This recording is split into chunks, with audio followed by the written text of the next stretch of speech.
Hello again, traders, and welcome back to the Pro Trader Network. Rick here. I haven't recorded a video in quite some time. Unfortunately, I've been dealing with some health issues of my own along with several members of my family, and I am happy to report that we are all finally on the mend. Let me just give you one piece of advice. Don't grow old. Things tend to fall apart, and it takes a little while to put them back together. Well, we've had a busy week. Anybody in the markets knows about the Brexit referendum that took place Thursday, and the fallout on Friday was rather dramatic. Is it over yet, and where do we go from here? Well, from what I've been reading and studying, and from my limited experience, I would say that there is still quite a bit of fallout yet to come. But some interesting notes about what happened on Friday. 160 million in value wiped out in the first 10 minutes of the UK exchanges open. And at the end of the trading day Friday, over 2.1 trillion, that's valuation in US dollars, was lost in all global exchanges, and over 860 billion of that was exclusive to the United States exchanges. So quite a day. And now we have the geopolitical fears of additional members of the EU perhaps wanting to leave. The sentiment is growing in France, Netherlands, Denmark, and then we have Scotland and Ireland wanting to remain, so they may have to initiate referendums to stay in the EU. So a lot happening and a lot affecting the global markets. Where do we go from here? What is the forecast? Remember, it's only been one day, so it's going to take some time for markets to absorb all of the ramifications. We haven't even begun to experience all of the collateral damage that this referendum may bring along with it. So keep your seatbelt on and get ready.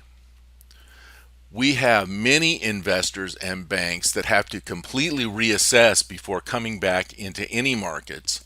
We had a lot of folks on Thursday, the day of the actual vote, making an assumption that the UK was going to remain in the European Union, and as such doubled down optimistically and put a lot of purchasing power into the market, and the markets rose quite significantly on Thursday, only to fall off a cliff on Friday.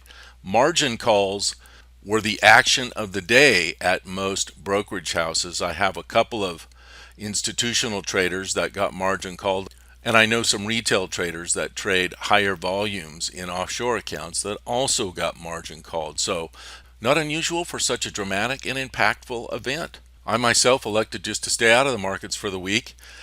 As many of you also know, most retail foreign exchange brokers increased their margins significantly, some up to 500%, along with increasing slippage, especially on the pound pairs, all during the past week.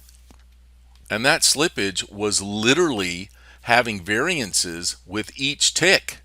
That normally happens, but these were significant, anywhere between 6 to 10 pips on some of these crosses. And if you watch the news at all and watch the markets last week, you saw every time a poll was introduced in the media showing one faction ahead of the other, one faction being remain, the other faction being leave the European Union, the markets reacted wildly.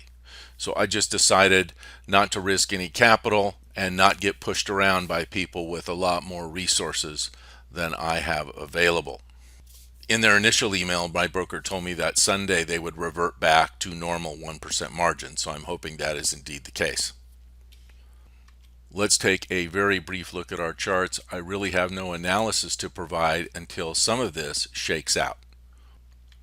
Just looking here at our 1 hour charts, here's the beginning of the waterfall during the Asian session, and then a couple hours into the session we have the drop, and then this massive retrace, 1600 pips from 148.70s all the way down to the 132.2s, and then we have a massive retrace and then sideways for the rest of the day as markets took a hit, tried to rally, and then just absorbed the shock of the vote.